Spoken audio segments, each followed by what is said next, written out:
नमस्कार, मैं हूं विवेका। आप देख रहे हैं खबर बिहार 24। देश के कोने कोने में सत्ता प्राप्त करने की ललक भाजपा के शीर्ष नेताओं में लगी हुई है। इस ललक के कारण आज सबसे ज़्यादा प्रभावित अगर कह सकते हैं तो बंगाल हो रहा है। बंगाल में ममता और मोदी के बीच की लड़ाई में आम लोग पिस रहे हैं, आम लोग मर रहे हैं, आम लोग घायल हो रहे हैं, आम लोगों के बीच वैमनस्यता और दुश्मनी बढ़ रही है। ममता मोदी की लड़ाई ने आम जन के जीवन को प्रभावित किया है। सत्ता की इतनी बड़ी भूख, जिस भूख के कारण आम जनता का महत्व धीरे धीरे समाप्त होता जा रहा है और आम जनता एक दूसरे के खून के प्यासे हो रहे हैं। कल की बात है, कल बंगाल में चौथे चरण की चुनाव थी। इस चुनाव में 4 व्यक्ति की मौत हो गई। कहा जाता है कि चारों व्यक्ति टीएमसी के समर्थक थे। आखिर बंगाल में वही बंगाली, वही निवासी एक दूसरे के खून के प्यासे क्यों हो गए? क्या मोदी की लहर बंगाल में है? क्या ममता की लहर है? लहर किसी की भी हो, जनता के जान माल की क्षति नहीं होनी चाहिए। जनता आखिर क्या सोच रही? जनता का भाव क्या है? जनता को किसने उकसाया? जनता को कौन उकसाकर एक दूसरे के दुश्मन बना रहे हैं?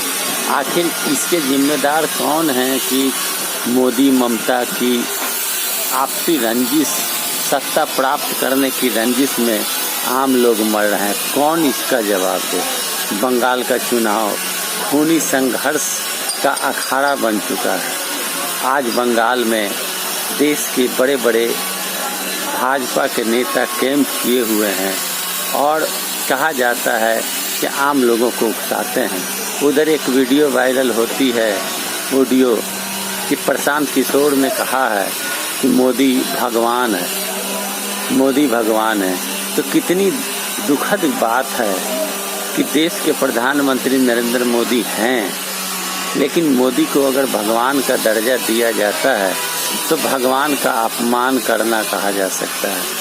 देश में ऐसे भी अंधविश्वास करने वाले अंधविश्वासी लोग हैं जो मोदी को भगवान मान रहे हैं।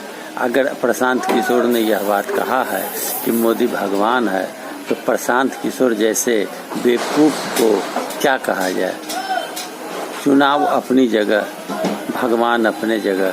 भगवान की पूजा आस्था का पूजा है। हिंदुओं के आस्था का यह एक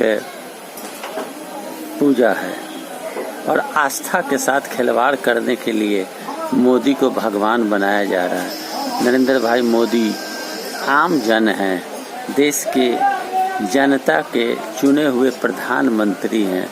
देश की जनता के हित के लिए उनको काम करना है। उन्हें भगवान बना दिया जाना गलत प्रतीत होता है। बंगाल की चुनाव में आम लोग काफ़ी भागीदारी निभाते हैं। शांति तरीके से बंगाल में चुनाव होनी चाहिए। 10 चरण का चुनाव है। कई लोग मर चुके हैं, कई लोग मारे जा चुके हैं, कई लोग घायल हो चुके हैं, कई लोगों का घर उजड़ चुका है, कई लोग विकलांग हो गए हैं, कई लोग डरे सहमे वहाँ रह रहे हैं। यह क्या है? आखिर बंगाल को तहस नहस करने की साजिश कहाँ से किसने पैदा किया? यह आम जनता को समझना होगा।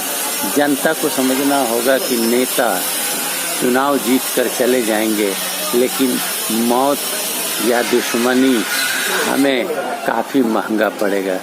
ममता मुख्यमंत्री बने या मोदी के समर्थक मुख्यमंत्री बने, लेकिन ऐसी स्थिति में आम जनता पिस रहे हैं और आम जनता को पीस कर आम जनता को कमज़ोर करने का प्रयास किया जा रहा है। प्रजातंत्र में प्रजा के हित की बात होनी चाहिए, न कि प्रजा की हत्या हो और प्रजा आपस में लड़े और नेतागण ताली बजावे। यह दुखद घटना है, दर्दनाक घटना है। मौत किसी का हो, लेकिन क्षति तो जनता का है। क्षति जनता की हो रही है। कब रुकेगा, कब थमेगा, कब लोग जागेंगे? बंगाल चुनाव शांति प्रिय ढंग से हो, यही मैं कह सकता हूँ।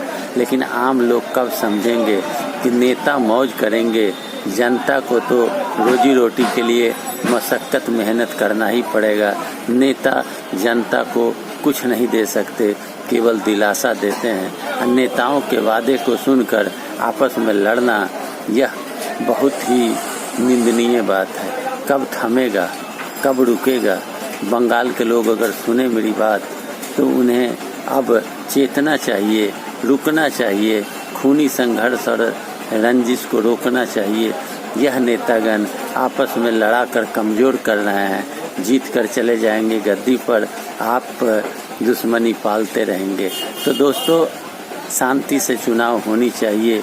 जो बचे हुए चरण हैं चुनाव का, शांति से हो, यही हम सब सोच सकते हैं। और आम जनता शांति से मतदान करे और आपस में लड़ाई करके, रंजिश करके, ममता और मोदी के लड़ाई में आम जनता न पिसे, यही मैं कह सकता हूँ। वीडियो अच्छा लगे, मेरे साथ जुड़ा रहना चाहते हैं आप, तो मेरे चैनल को सब्सक्राइब करें, लाइक करें, वीडियो को कमेंट बॉक्स में अवश्य जाकर लिखें और शेयर करें अपने दोस्तों और मित्रों को। धन्यवाद।